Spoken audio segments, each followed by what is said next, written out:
TK Tropicals with another video. Just wanted to show you they put in the heat and air conditioning unit in the fish room.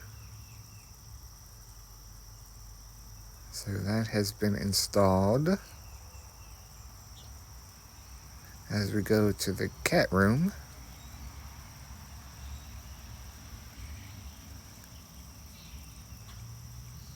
we look around.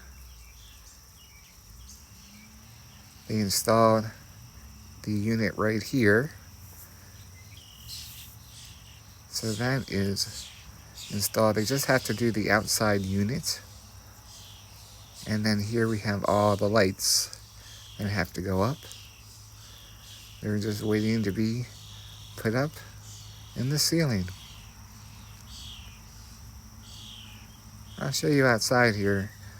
My wife's flower garden is coming along.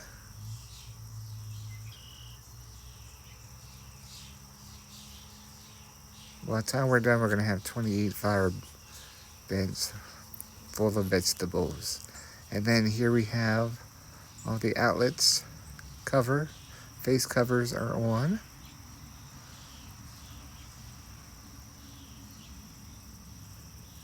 And over here as well.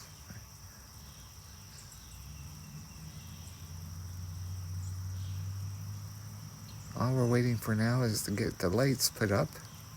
And they have put up 2 holes there where the lights are going to go, but there's going to be more than just 2 lights in here. And that's it